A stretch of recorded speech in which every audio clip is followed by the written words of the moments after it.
सभी श्रोताओं का श्री रामचरितमानस में हार्दिक स्वागत अभिनंदन। आज के इस वीडियो में आप सभी के सामने प्रस्तुत है श्री रामचरितमानस के बालकांड के दोहा नंबर 159 और 160 का संपूर्ण अर्थ। बढ़ते हैं दोहे की तरफ। निशा घोर गंभीर बन पंथ न सुनहु सुजान, बसहु आजु अस जानि तुम जायहु होत बिहान। हे सुजान सुनो, घोर अंधेरी रात है, घना जंगल है, रास्ता नहीं है। ऐसा समझकर तुम आज यहीं ठहर जाओ, सवेरा होते ही चले जाना। तुलसी जसी भवतव्यता तैसी मिलई सहाय, आपुन आवई ताहि पहीं ताहि तहाँ ले जाई। तुलसीदास जी कहते हैं, जैसी भवितव्यता होनहार होती है वैसी ही सहायता मिल जाती है। या तो वह आप ही उसके पास आती है या उसको वहाँ ले जाती है।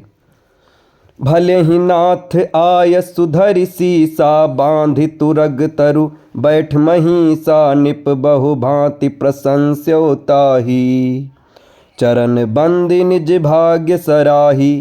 हे नाथ, बहुत अच्छा, ऐसा कहकर और उसकी आज्ञा सिर चढ़ाकर घोड़े को वृक्ष से बांधकर राजा बैठ गया। राजा ने उसकी बहुत प्रकार से प्रशंसा की और उसके चरणों की वंदना करके अपने भाग्य की सराहना की। पुनि बोल्यो मृदु गिरा सुहाई, जानि पिता प्रभु करऊँ ढिठाई, मोहि मुनीस सुत सेवक जानी, नाथ नाम निज कहऊँ बखानी। फिर सुंदर कोमलवाड़ी से कहा, हे प्रभु, आपको पिता जानकर मैं ढिठाई करता हूँ। हे मुनीश्वर, मुझे अपना पुत्र और सेवक जानकर अपना नाम विस्तार से बतलाइए।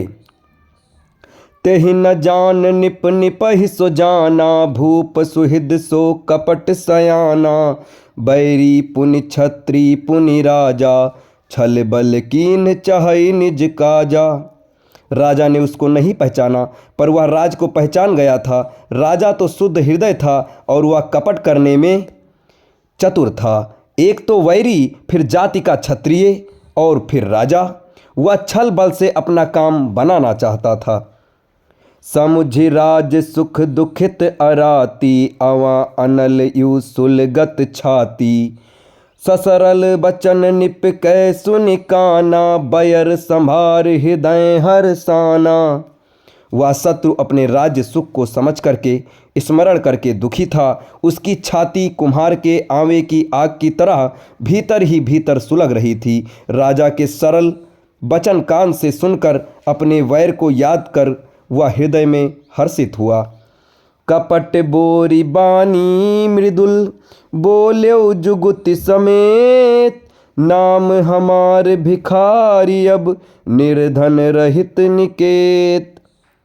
वह कपट में डुबोकर बड़ी युक्ति के साथ कोमलवाड़ी बोला, अब हमारा नाम भिखारी है, क्योंकि हम निर्धन और अनिकेत घर द्वारहीन हैं। कह निपजे विज्ञान निधाना, तुम सारिखे गलित अभिमाना, सदा रहाई अप नपौ दुराए, सब विधि कुशल कुबेश बनाए। राजा ने कहा, जो आपके सदृश विज्ञान के निधान और सर्वथा अभिमान रहित होते हैं, वे अपने स्वरूप को सदा छिपाए रहते हैं, क्योंकि कुवेश बनकर रहने में ही सब तरह का कल्याण है। प्रकट संत वेश में मान होने की संभावना है और मान से पतन की। तेहि ते कहीं संत श्रुति टेरे, परम अकिंचन प्रिय हरि केरे, तुम सब अधन भिखारी अगेहा, होत बिरंच सिवई संदेहा। इसी से तो संत और वेद पुकारत रहते हैं कि परम अकिंचन सर्वथा अहंकार ममता और मानहित ही भगवान को प्रिय होते हैं। आप सरीखे निर्धन भिखारी और गृहहीनों को देखकर ब्रह्मा और शिव जी को भी संदेह हो जाता है कि वे वास्तविक संत हैं या भिखारी हैं। जो शिशोषि तव चरण नमामि, मो पर कृपा करई अब स्वामी, सहज प्रीति भूपति कै देखी, आप विषय विश्वास विशेषी। आप जो हों सो हों, अर्थात जो कोई भी हों, मैं आपके चरणों में नमस्कार करता हूँ। हे स्वामी, अब मुझ पर कृपा कीजिए, अपने ऊपर राजा की स्वाभाविक प्रीति और अपने विषय में उसका अधिक विश्वास देखकर। सब प्रकार राजहि अपनाई, बोल्यो अधिक स्नेह जनाई। सुन सती भाऊ कहूँ महिपाला, यहाँ बसत बीते बहुकाला। सब प्रकार से राजा को अपने वश में करके अधिक स्नेह दिखाता हुआ वह कपट तपस्वी बोला, हे राजन सुनो, मैं तुमसे सत्य कहता हूँ, मुझे यहाँ रहते बहुत समय बीत गया। अब इसके आगे के दोहे और चौपाई आपको अगले वीडियो में बताए जाएंगे। तब तक हमारे साथ बने रहें। धन्यवाद। जय श्री राम।